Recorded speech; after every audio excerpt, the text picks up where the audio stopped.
A escassez é o maior motor de valor no mercado de colecionáveis e nada cria mais raridade do que o fim definitivo de uma fonte de produção.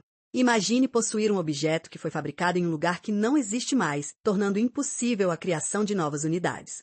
No vídeo de hoje, vamos explorar as histórias fascinantes de moedas que se tornaram tesouros valiosos no momento exato em que suas casas da moeda fecharam as portas para sempre.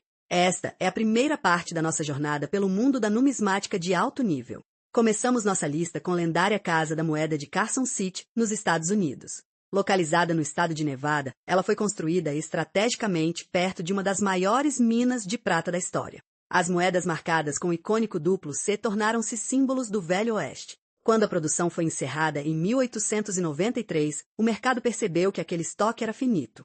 Hoje, $1 de prata de Carson City em bom estado de conservação é o sonho de qualquer investidor, com exemplares raros alcançando valores que ultrapassam $100 mil em leilões internacionais.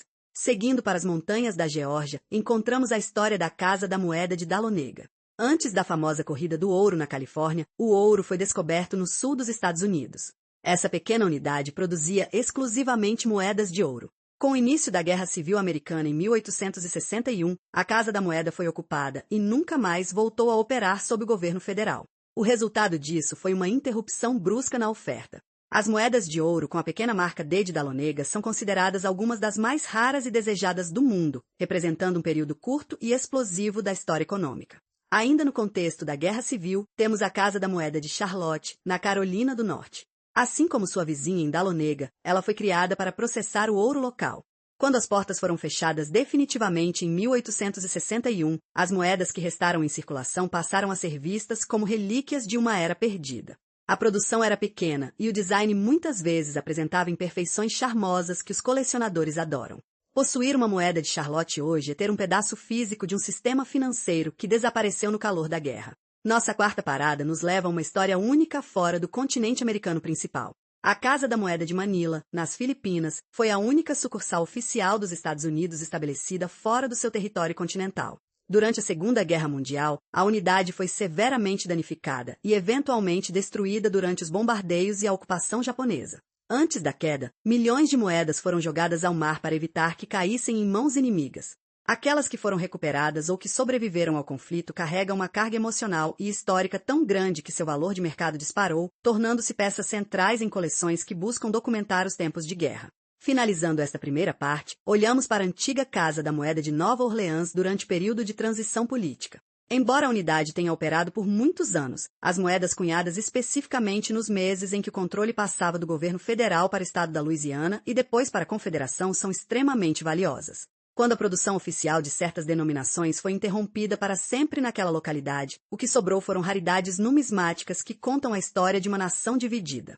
Fique atento para a segunda parte desta lista, onde revelaremos moedas ainda mais surpreendentes que transformaram simples metal em fortunas geracionais. Continuando nossa jornada pelas relíquias que o tempo e o fechamento de indústrias criaram, chegamos à lendária Casa da Moeda de Dahlonega, no estado da Geórgia. Durante a febre do ouro no sul dos Estados Unidos, essa pequena filial produziu moedas de ouro maciço que hoje são sonho de qualquer investidor. Quando a Guerra Civil Americana forçou o encerramento definitivo das atividades em 1861, a escassez transformou essas peças em verdadeiras fortunas.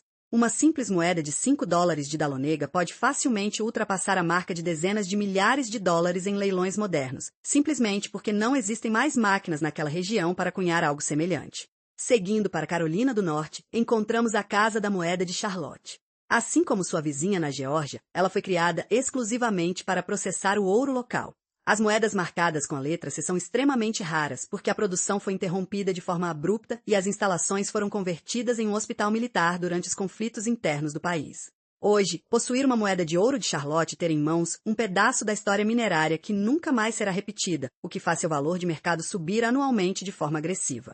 Talvez o caso mais famoso de valorização após o fechamento de uma unidade seja o da Casa da Moeda de Carson City, em Nevada. Localizada estrategicamente perto da gigantesca mina de prata Comstock Lodge, ela produziu os icônicos dólares Morgan com a famosa marca CC. Quando a casa foi fechada definitivamente em 1893 devido a mudanças políticas e ao esgotamento das minas próximas, essas moedas se tornaram o símbolo máximo do Velho Oeste. O que antes circulava livremente em salões e bancos de fronteira, hoje é guardado em cofres de alta segurança, com exemplares raros valendo milhões de reais dependendo do seu estado de conservação. Não podemos esquecer da Casa da Moeda de Manila, a única filial dos Estados Unidos estabelecida fora do território continental, nas Filipinas.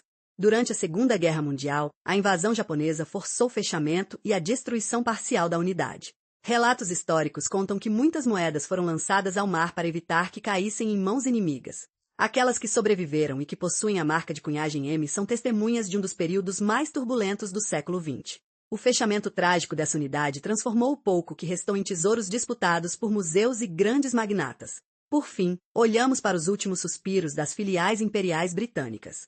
Em 1911, a Casa da Moeda de Ottawa, no Canadá, produziu uma tiragem ínfima de soberanos de ouro antes de transicionar para uma administração totalmente canadense. O fechamento do ciclo imperial naquela localidade criou uma das moedas mais valiosas da numismática mundial. O encerramento dessas casas da moeda ao redor do globo nos ensina que, na economia da raridade, o fim da produção é apenas o começo da valorização. Quando as portas de uma fundição se fecham para sempre, o metal que saiu de lá deixa de ser apenas dinheiro e passa a ser uma cápsula do tempo inestimável.